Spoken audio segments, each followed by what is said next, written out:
नमस्कार। शिक्षा समाचार में आप सबों का स्वागत है। और आज हम शिक्षा समाचार में बात एसटी शिक्षकों के प्रतिनिधि मंडल ने पटना हाईकोर्ट में एक वेतन रिवीजन को लेकर याचिका दायर किए थे। उस पर सुनवाई हुई है और सरकार को 8 सप्ताह के बाद जवाब देने को कहा गया। तब समझ आई कितने दिनों के बाद वो सुनवाई होगी। लेकिन हम इससे पहले भी कई मौके पर ये बात हमने कही है कि शिक्षकगण बात बात पर जो आप लोग कोर्ट में जाते हैं, जरा गौर करिए कि कोर्ट के कितने फैसले आपके पक्ष में आए हैं।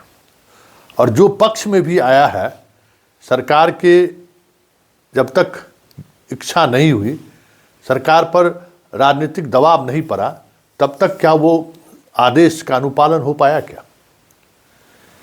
जब सेवा निरंतरता और वेतन विसंगति को लेकर जब सवाल खड़े हो रहे थे, जिस तरीके से चीज़ें माहौल बन रहा था, हमें लगता है कि कोर्ट में जाने के बाद ये मामला बरसों तक उलझ कर रह जाए तो कोई बड़ी बात नहीं होगी।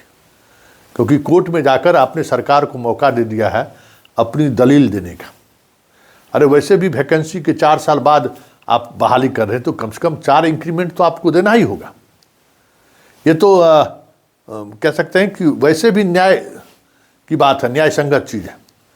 लेकिन जो चीज़ें कोर्ट के माध्यम से आप करने जा रहे हैं, जिस तरीके से सरकार पर दबाव बना रहे हैं, आने वाले समय में ये मामला लंबे अवधि तक खिंच जाए तो ये कोई बड़ी बात नहीं होगी।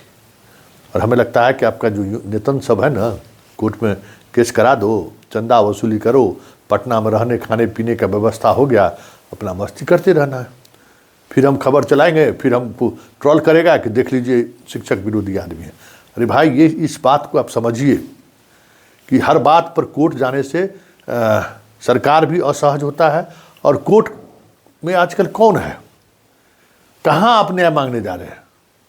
कुछ अलग आपको कुछ देखने को मिलेगा क्या? कुछ नई बात आपको समझने को मिलेगा क्या? कुछ भी ऐसा नहीं होता है। बहुत सारी चीज़ें सरकार की सहूलियत के लिए डिसीजन होता है। पहले ये फ़र्क रहता था ना भाई, आप सरकार के मतलब जुडिशियरी पब्लिक के साथ खड़ी रहती है। कौन से मौके पर पब्लिक के साथ खड़ी रही है? और आप तो सरकारी सेवक, आपके साथ कोर्ट खड़े हो जाए कोई ज़रूरी थोड़ी है। और जब आप हाई कोर्ट में रिट फाइल कर दिए तो high court single bench, double bench, फिर सुप्रीम कोर्ट, लड़ते रहिए, चंदा वसूलते रहिए, लड़ते रहिए। सब बातों को लेकर उस तरीके से हमारी समझ से कोर्ट को थोड़ा अवॉइड करना चाहिए। कोर्ट जाने से पहले जो प्रोसेस है, लोकतांत्रिक प्रोसेस है, उस प्रोसेस के तहत प्रशासनिक महकमे में आप लोग हैं, मतलब सरकारी कर्मचारी हैं, तो आपके जो संवैधानिक राइट हैं उस तरीके का इस्तेमाल करते हुए पहले इन चीज़ों को लेकर बढ़ना चाहिए। उसके बाद ही स्थिति कोर्ट में जाए। अंतिम, सबसे अंतिम रास्ता कोर्ट है ना, जहाँ मतलब कहीं सारे सिस्टम से अगर आपको न्याय नहीं मिला तो आप कोर्ट चले जाइए। फिर कोर्ट का जो निर्णय होगा सर्वमान होगा। लेकिन अब बात हुई नहीं। अभी 4 महीना गए, जुम्मा 4 दिन हुआ है और हम चल दिए हाई कोर्ट। चलिए हाई कोर्ट गए, आपको मुबारक, आप जजमेंट लीजिए। सरकार तब यही कहेगा कि हाई कोर्ट में मामला है, जजमेंट आने के बाद ही ना हम कुछ करेंगे। देखिए कितना दिन लगता है जजमेंट होने में। तो इस तरीके की चीज़ों से हमें लगता है कि हर शिक्षक को बचना चाहिए कोर्ट अंतिम पायदान पर। क्योंकि देखिए जो आपकी बहाली हुई है वो 4 साल पहले की वैकेंसी, वैसे भी आपको लाभ मिलना चाहिए। नैसर्गिक न्याय यही ना है। चलिए कोर्ट गए, कोई सवाल नहीं है, अपने तरीके से आप उन चीज़ों को देखिए। दूसरी जो बात हम शिक्षा समाचार में करने जा रहे हैं वो है जिला के अंदर के तबादले को लेकर। ज़बरदस्त इसको लेकर एक माहौल बनाने की कोशिश हुई है। सरकार तक भी ये बात पहुंचाई गई है कि भाई जो जिला के अंदर जो लोग हैं, जो मेरिट वाले लोग हैं, उनको किस बात की सज़ा दी गई है। हालांकि बी राजेंद्र इस बात को बहुत बेहतर तरीके से समझ रहे हैं कि एस सिद्धार्थ ने जो करके गया है वो बहुत मुश्किल है। वो ऐसा बीमारी लगा के गए हैं विभाग में जो नाइलाज है। बहुत मुश्किल है उसका इलाज ढूंढना।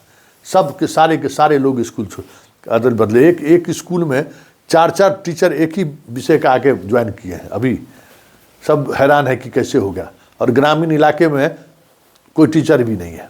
और ग्रामीण इलाके में अगर किसी की पोस्टिंग भी हुई तो पता चला दानापुर दियारा में दे दिया है महिला को पोस्टिंग। अब ये सारी विसंगतियां हैं जिसको लेकर शिक्षक परेशान है, जिला के अंदर वाले परेशान हैं। अब टीआरई 2 को कर दिए, टीआरई 3 अलग ही अपना ट्विटर अभियान चला रहा है। मतलब हर कोई किसी न किसी तरीके से तबादले को लेकर अभी भी उसी तरीके का मुहिम चला रहे हैं जो मुहिम पिछले 2 वर्षों से चला आ रहा है। और इस प्रक्रिया को पूरे होने के बाद अब विभाग, भाई इसमें तो आपको लिखा हुआ था भी नहीं कि आप वापस जा सकते हैं, अपने जहाँ हैं वहीं रह सकते हैं। एक नई चीज़ें सामने आई हैं कि इस तबादला को जो स्वीकार नहीं कर रहे हैं टीचर, क्योंकि बहुत सारे टीचर स्कूल जा कर देख रहे हैं कि स्कूल अगर उनके अनुकूल नहीं है ना तो ज्वाइन नहीं करेंगे। बहुत सारे टीचर फ़ोन करते हैं कि सर देखिए ना, मधुबनी जिला में हमारा था और दरभंगा जिला कर दिया, मधुबनी जिला में हम सकड़ी के पास थे तो मनीगाछी घर था, आ गए, अब दरभंगा जिला में हमको कुछ से सर स्थान कर दिया है, अब घर से 60 किलोमीटर दूर हो गए, सर हम ज्वाइन नहीं करना चाहते हैं, इसका क्या विकल्प हो सकता है? तब कि भाई आपके इस शिक्षा कोर्स पर पहले तो विकल्पों था कि आप उस फैसले के ऊपर अमल करने से मना कर सकते हैं, लेकिन इस बार तो ऑप्शन नहीं है। और जहाँ तक मेरी समझ है और जहाँ तक हम बी राजेंद्र को समझते हैं, भाई इस मामले में वो कंप्रोमाइज़ नहीं करते हैं। इस मामले में वो इस तरीके से चीज़ों को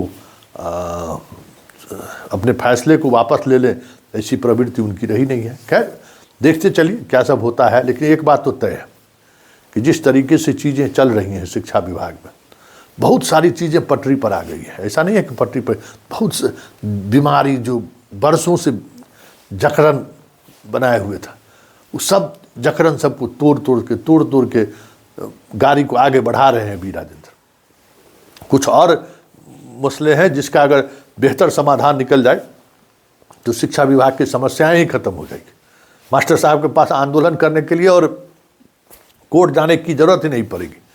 वैसे तबादला नीति का इंतजार कीजिए, हम लोग भी उसी का इंतजार कर रहे हैं कि तबादले नीति को लेकर जो लगातार सिद्धार्थ के ज़माने में जिस तरीके से चीज़ें हुई हैं और बार बार कोर्ट में सरकार को जिस तरीके से फटकार खानी पड़ रही है, तो इस बार बी राजेंद्र तबादले को लेकर एक स्पष्ट नीति बनाना चाह रहे हैं और इस नीति को लेकर आगे बढ़ेंगे और वहाँ इस बात को लेकर तस्दीक करेंगे कि कोई शिक्षकों को कोई गिरभांस नहीं रहे। साल में 2 बार जैसे अन्य विभाग के कर्मचारियों का तबादला होता है, उसी तरीके से शिक्षक अपना तबादला, कमेटी रहेगी, कमेटी में अपना आवेदन दे, उस आवेदन के आधार पर अपनी चीज़ों को देखे।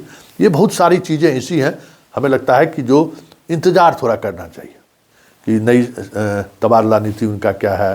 प्रमोशन को लेकर उन्होंने बहुत सारी चीज़ें कही हैं, एक नया मतलब एक ऐसा फ्रेम तैयार कर दिया है कि जिला और प्रखंड के शिक्षक स्तर पर पदाधिकारियों की गुंजाइश कम हो गई है। चलिए कोर्ट गए हैं, फैसला का इंतजार कीजिए, लेकिन इस कोर्ट के मामले में हमें लगता है कि मामला फंसेगा।